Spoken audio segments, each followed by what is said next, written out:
Advantage and disadvantages, यानी कि क्या इसकी एडवांटेज है, क्या इसके बेनिफिट हैं और क्या इसके क्या है डिसएडवांटेजेस हैं। अब आपने जो है पूरा टॉपिक कंप्लीट कर लिया है। अब आपको इजीली आप इसके अंदर बता पाएंगे कि आप स्टिमुलेशन से अगर आप ट्रेनिंग ले रहे हैं तो वो आपको किस तरीके से मदद करेगा। First one is study the behaviour of A system without building it. आप एक ऐसे जो इन्वायरमेंट है उसके लिए स्टडी कर पा रहे हैं जबकि एक्चुअल में वो आपके लिए इन्वायरमेंट नहीं है, यानी कि एक्चुअल में वो आज तक बना नहीं है, आपको फिर भी उसके बारे में पता चल गया है। जैसे जैसे आप टीचर का रोल प्ले कर रहे हैं प्रेजेंटेशन देते हुए, तो आपके लिए तो और बच्चे क्या हैं, स्टूडेंट ही हैं, जबकि वो आपके क्लासमेट हैं। एक्चुअल में आप टीचर बने नहीं हैं, लेकिन आपको फिर भी आपको पता चल गया है कि इस तरीके से बच्चे बिहेव करते हैं जब कोई भी टीचर पढ़ा रहा है। Result are accurate in general compare to analytical model, यानी कि आपका जो रिज़ल्ट है वो ज़्यादा एक्यूरेट रहेगा, जबकि आपने कुछ प्रैक्टिस नहीं किया है। एनालिटिकल मॉडल्स जो दूसरे मॉडल्स हैं, हम उनके उपयोग की बजाय जो है अगर स्टिमुलेशन मॉडल का इस्तेमाल करेंगे तो हमारे रिज़ल्ट ज़्यादा अच्छे रहेंगे। Helps to find unexpected phenomena behaviour of the system, आपको ये सिस्टम हेल्प करेगा कि अगर जो है अनएक्सपेक्टेड फिनोमिना यानी कि सीक्वेंस वगैरह अनएक्सपेक्टेड है, आपने जो एक्सपेक्ट ही नहीं किया था कि ये चीज़ होगी, आपने ये कभी सोचा ही नहीं था, वो चीज़ें हो जाती हैं, तो आप उसको किस तरीके से हैंडल करेंगे, ये सारी चीज़ें जो है हमें स्टिमुलेशन के थ्रू पता चलेंगी। Easy to perform what if analysis, कुछ भी हो हमें आसानी से जो है हम परफॉर्म कर पाएंगे, इसके अंदर आसानी से हम सारी चीज़ों को कवर कर लेंगे। ये कुछ एडवांटेजेस थी हमारी स्टिमुलेटेड टीचिंग मॉडल की। आपकी बुक के अंदर बहुत सारी एडवांटेजेस दी गई हैं, आप उनको कर सकते हैं कि किस तरीके से हम जो है टीचिंग एक्वायर कर सकते हैं, किस तरीके से हम क्लासरूम के अंदर किस मैनर से हमें बिहेव करना है, और हमें जो प्यूपिल जो टीचर हैं वो अपॉर्चुनिटीज़ को एंजॉय कर पाते हैं क्योंकि उन्हें एक प्ले दिया जाता है।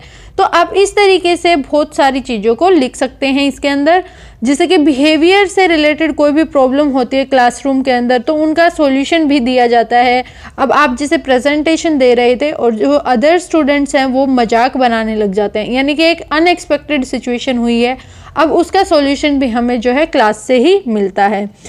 टेक्निक्स का हम अलग अलग यूज़ करते हैं एनालाइज करने में प्रॉब्लम को, और किस तरीके से हम उनको सॉल्व कर पाएंगे, अलग अलग जो है हम स्किल्स का इस्तेमाल करते हैं।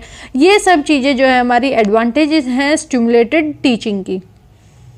Next one is disadvantages. अब एक टॉपिक होता है जिसके एडवांटेज हैं तो उसमें कुछ ना कुछ कमियां होती ही होती हैं। सबसे पहला होता है ये एक्सपेंसिव होता है। अब जैसे कि टीचिंग के अंदर तो हम इतना एक्सपेंसिव इसको नहीं मान सकते, लेकिन अगर और किसी चीज़ में देखा जाए, अगर हम स्टिमुलेटेड ट्रेनिंग मेथड का इस्तेमाल कर रहे हैं, अब जैसे कि किसी को जो है पायलट बनाना है, उसके लिए अलग से ही एक्सपेंस लग रहे हैं उसको सिखाने में, यानी कि ये बहुत ही ज़्यादा एक्सपेंसिव मेथड रहेगा। एक्सपेंसिव टू कंडक्ट स्टिमुलेशन, यानी कि हमें वो रोल प्ले करने में भी बहुत ही ज़्यादा एक्सपेंस रहेगा, ज़्यादा खर्चे रहेंगे उसमें भी। Sometime it is difficult to interpret the stimulation result. कई बार क्या होता है कि आप जो है क्लासरूम के अंदर परफॉर्म भी कर रहे हैं, रोल भी आपने प्ले किया, लेकिन आप एक्चुअल में रिज़ल्ट उसका नहीं बता पा रहे, यानी कि कुछ टाइम में जो है हम रिज़ल्ट भी जो है प्रिपेयर नहीं कर पाते हैं। इसके अंदर बहुत सारा टाइम जो लगता है प्रिपेयर करने में, प्रिपरेशन करने में, कि कौन सी हमें टेक्निक लेनी है, कौन सा हमें जो है किस तरीके से एक्सप्लेन करना। जब आप स्टार्टिंग की स्टेजेस में होते हैं तो आपको बहुत ही मुश्किल होती है कि आपसे अगर कोई क्वेश्चन पूछ रहा है या आप किसी से क्वेश्चन पूछ रहे हैं, तो टीचिंग की जब हम स्टार्टिंग में प्रैक्टिस करते हैं तो उस टाइम पर आंसर देना भी बहुत ज़्यादा डिफ़िकल्ट हो जाता है। इसके अंदर कोई एम्फेसिस नहीं किया जाता है कि टीचिंग का कंटेंट क्या है।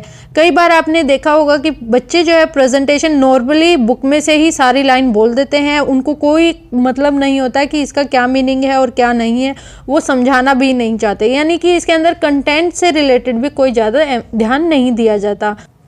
कई बार जो हमें ट्रेनिंग दिया जाता है, यानी कि जिससे हमें ट्रेनिंग लेनी है, सीखना है कि किस तरीके से बच्चों को हैंडल करना है, वो खुद ही इंटरेस्ट नहीं दिखाता इस चीज़ में कि किस तरीके से हम बच्चों को सिखाएं, यानी कि वो भी एक सबसे बड़ी प्रॉब्लम है। और कई बार जो है अवेलेबल भी नहीं होते हैं।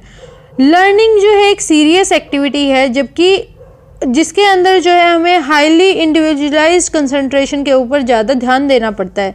स्टिमुलेशन जो है बहुत ही कम रोल जो है प्ले करता है इस चीज़ में। It is doubtful whether any worthwhile learning take place through stimulation. ये कहना डिफ़िकल्ट है कि हम स्टिमुलेशन से एक्चुअल में सब कुछ सीख रहे हैं, एक्चुअल जो हमारी लर्निंग है वो हो रही है। आपने कई बार नोटिस किया होगा कुछ बच्चे ऐसे होते हैं जो कि वो सारी चीज़ें करते हैं, सेम प्रोसीजर जो आप कर रहे हैं वो करते हैं, लेकिन वो उस चीज़ को सीख नहीं पाते। यानी कि स्टिमुलेशन ज़रूरी नहीं है कि आपको एक्यूरेट रिजल्ट दे। होप सो आपको स्टिमुलेशन स्ट्रेटजी समझ आई होगी और स्ट्रेटजी का क्या मीनिंग होता है, किस तरीके से हम जो है टीचिंग में अप्लाई करते हैं। Thanks for watching.